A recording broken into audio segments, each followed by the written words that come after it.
Good morning, Malcolm Nance. Good morning, Steffi. How are you? I'm for the moment a little excitable. Nancy Pelosi just now shrugged Just off now, what I missed? shrugged off the notion of censuring President Trump, dismissing that strategy as insufficient to the task of holding him accountable for allegations of misconduct. She said, "I think censure is just a way out. If you're going to go, you've got to go. If the goods are there, you must impeach." Huh. I mean, I don't. So she used the I word Yes, in she a did. positive way. Yes, Well, well, get on it, girl. Yeah. yeah, you've been tweeting away. God, You I've talked about reached my limit. the next week ICE will begin the process of removing millions of illegal aliens. You tweeted, Nancy, this Leader Speaker Pelosi, this is on you. Will you let America be a Nazi-like state where millions are rounded up, stand for the Constitution, launch the impeachment inquiry? Every day, Malcolm. I mean, you've been talking a lot about Iran. That's your area of specialty in terms of Yeah. how frightening this is, that we have no credibility on the world stage. He has disparaged our intelligence community at every turn, right? But now, Yeah. clearly they're trying to rush us into or the possibility of war with Iran. Well, you know what? I'm glad you gave me that little moment of hope because I'm going to dash it for everybody Uh-oh. right now. All right, this is stepping into my role of Mr. Downer here. Okay, let's talk about the Iran situation. Whatever is going on between the Trump administration and Iran, it's pretty clear that someone wants a war with Iran. Now, I have an enormous amount of experience in the Persian Gulf. I spent, over 4 years carrying out intelligence and combat operations there. I have been in direct naval combat with the Iranian Navy. In fact, they almost sank my ship. They missed by 150 feet, and we blew them out of the water, destroyed an oil platform, shot down an airplane, and just made their lives miserable for 24 hours. This is what someone in the White House is trying to push us to. Yep. When we had that incident occur, it was after years of Iranian and Iraqi attacks where they had mined the Persian Gulf, that they had struck tankers, they were kidnapping crews, an enormous amount of activity related to the Iran-Iraq war. And when we came in, it was because a U.S. warship had struck a mine from a secret minefield that had just been laid the night before. And to this day, we have no idea how they did it. That's why we went to an extremely limited 4-hour combat against the Iranian Navy and stopped. Someone in this White House thinks that they want to be able to do that again. And the place has changed. They have missiles everywhere. They have the ability to sink U.S. warships. Yeah. Well, I mean, Elizabeth Warren said it. She tweeted, "I hope Iran chooses a different path, but let's be clear, Trump provoked this crisis. He has no strategy to contain it. He's burned through our friends and allies, and now he's doubling down on military force. We can't afford another forever war." And she's absolutely right. And let me tell you one thing. I am not an Iran apologist, okay? I have been in combat against them in 3 different places over 20 years. Lebanon, the Persian Gulf, and Iraq. And all I'm saying is we know they're nefarious actors. We know the Iranian Revolutionary Guard Corps can be out of control sometime or under the control of various people in the governments, and the government itself can't stop them. We know they carry out acts of terrorism. But this particular incident is none of the data related to how those 2 tankers were attacked has been released because the Defense Department admitted yesterday that they have no information thus far about who carried out those attacks. Everything that they have shown is after the fact. And then you have that idiot Tom Cotton. I don't know if you're going to show any of his, any of the audio of what he said. He is just desperate for a war. Yeah. I mean, he said that there only ever 2 since strikes. he undermined Obama and wrote directly to the mullahs, "Pay no attention to the black guy president." I mean, it's really astounding. I mean, that in my mind was treason. But Malcolm, the headline: Trump prepares to bypass Congress to take on Iran. Here we go. They're laying the groundwork for a possible confrontation without the explicit consent of Congress. And as everybody has said, the Afghanistan authorization 20 years ago does not. Rand Paul said, I can tell you explicitly, you've not been given power or authority by the Congress to have a war with Iran or in any kind of semblance of a sane world. You would have to come back and ask us before you go to Iran. Nancy Pelosi said they cannot call the authorization for the use of military force that was passed in 2001 as an authorization to go forward in the Middle East now. But No, yeah, not at all. And let me tell you something. What's happening here, and I've noticed this trend, because look, you guys know, I spent a lot of time in the military, was not opposed to using military force where it was necessary. And what I see here is, number one, U.S. ships weren't attacked. Okay, right. these were other flagged vessels, Norway and Marshall Islands, that was Norway carrying again. oil.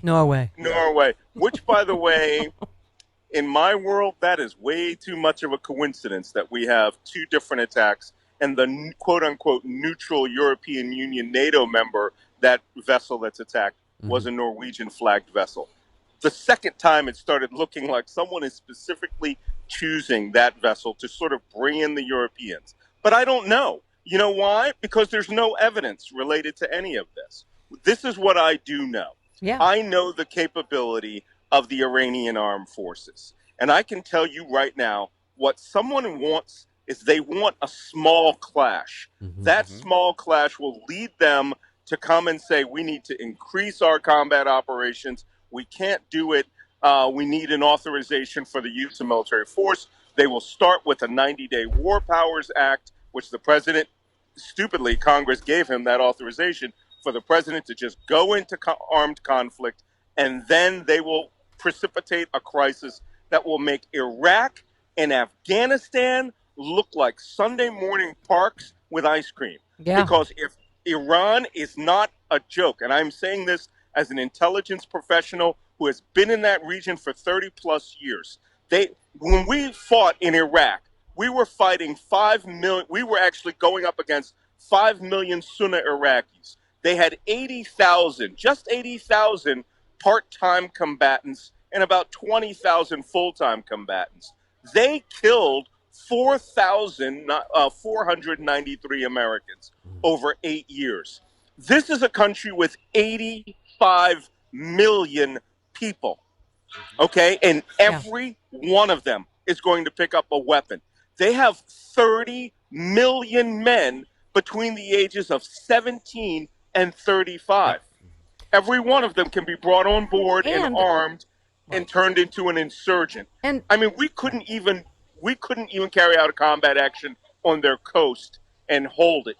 I mean, this is mind-boggling. No, I mean, Malcolm, and here's the destroying our credibility on the world stage. First of all, when you talk about like what led to this, relations had already deteriorated. I'm reading from this news piece following Trump's decision to withdraw the U.S. from an international pact. So in exiting the record, he restored and extended U.S. sanctions, forcing countries around the world to boycott Iranian oil or face sanctions of their own. The top EU advisor blames U.S. for Iran tensions. We don't even have our allies with us, right?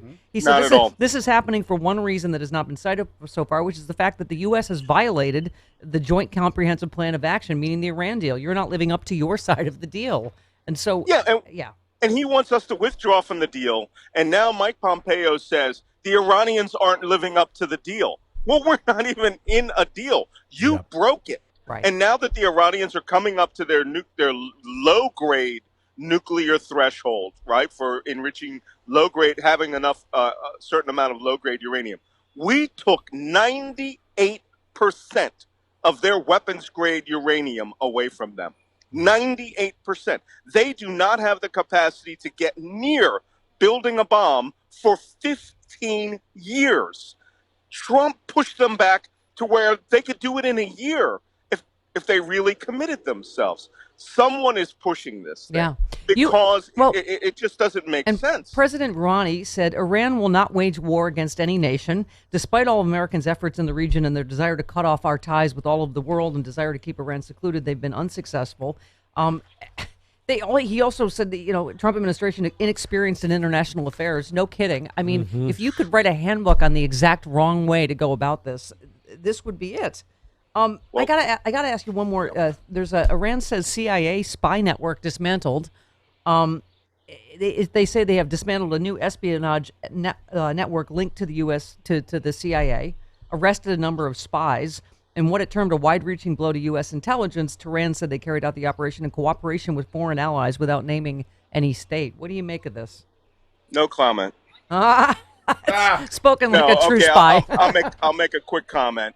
They meant Russia Yeah. when they said that they were facilitated by a foreign power.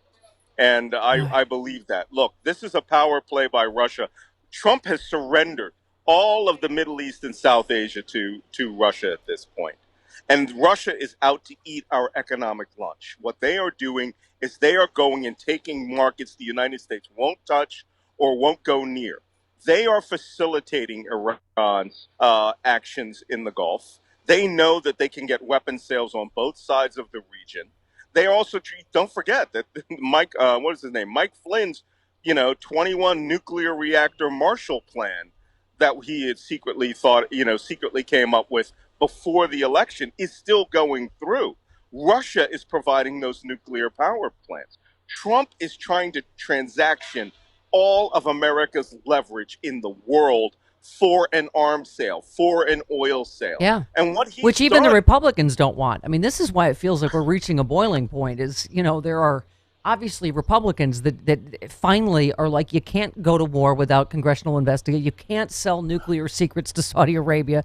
They're saying now that who is it? The UN. They're going to investigate the Khashoggi killing. Like everyone knows it was MBS. And the United Nations today just released a report on it, which explains in great detail from the recordings. But one other thing that I should point out to everybody who's listening here is that what Mike Pompeo said the other day that really surprised me. It didn't surprise me. It shocked me. Is when he said, we are going back over 40 years of Iran's activities in the Gulf. Well, that means that when I was a little baby spy, okay, all of my activities, these, planting of mines, anti-ship missiles, kidnapping of crews, we are actually putting our prestige online and we are going to hold Iran accountable for that. He talks about a drone getting shot down in Yemen by a proxy, which is what the drones are there for, to get shot down so that you don't have a crisis and you don't go into combat. He is attributing everything from these very ridiculous rocket attacks that are happening in Iraq. The other day, the American embassy had a rocket fired at it. A couple of more were fired. A few days later, we would get 50 to 100 terrorist attacks per day in Iraq when the Iraq war was going on. And this guy is complaining about a single rocket that may have been fired by an Iraqi militia or somebody else. We've seen this act before. By Everything the you way, need to where's know. Eric Prince hanging out? What's that? I said, by the way, where's Eric Prince hanging out? Exactly. Oh my God! And this says everything you need to know about the Trump administration today. In the story in Politico, Trump prepares to bypass Congress to take on Iran. Acting Secretary of Defense Patrick Shanahan announced Monday evening U.S. was deploying an additional 1,000 troops to the region for quote defensive purposes. Like like you deploy a baseball bat against your wife for defensive purposes, or your son does, and then you defend him. I mean, this administration is just. It's a parade of awful and corruption and criminality and obstruction on parade. I'm going to point something out to you that you're all going to figure out when you see it. Mike Pompeo is acting as Secretary of Defense right now. You're right. You're absolutely right. He went over there for a defensive. He went over there for a defensive briefing. Mm-hmm. Yeah. He went from Special Operations Command and Central Command. That briefing should be the Secretary of Defense's briefing and no other person. Right. And he's a West Point graduate. He spent a couple of months at the CIA, and now he thinks that he is running a war. He was not confirmed by the Senate, so this should be absolutely illegal. Yeah, exactly. Absolutely. Everybody is acting. We don't have a confirmed Senate. And again, where are Republicans in this? Like, you're okay with nobody having to be confirmed by the Senate, and we have no acting anybody, and we're going to war? Yeah. I mean, Malcolm, it doesn't get more serious. And we're out of time, honey. But the other thing I just wanted to say real quick is your tweet about what's happening. And I'm sorry, AOC is right. They are concentration camps. I tweeted you a picture of my Father's Day tweet about my dad and, his grave at Arlington, and he was a Nuremberg prosecutor. And somebody tweeted, "Call me crazy, but they're just putting people in concentration camps. It's not like they're exterminating them. Is not the standard I want my government held to." In 2 my weeks, dad or anyone could tell you the camps didn't start as extermination camps. Right. They started. That's correct. They started as concentration camps, Yes. detention camps. In 2 weeks, I will be speaking at Auschwitz. Oh, at wow. at a panel called a conference called "Never Again?" ? Yeah. I mean, that's how serious it is. Malcolm, I'm going to speak about right-wing extremism out of control in America, and people are wondering, are we teetering back on that edge at Auschwitz? You're scaring me, Malcolm. That's my Oh, job. welcome to the party. Welcome to the party. You're late, Malcolm. All right. Good luck, honey. And thanks as always. We will talk to you next week. All right. Take care. Bye-bye. All right. There he goes. Bye-bye. Just like, bye-bye. Okay. Bye-bye. Fascism. Concentration camps. Have fun out Bye-bye. there. Okay.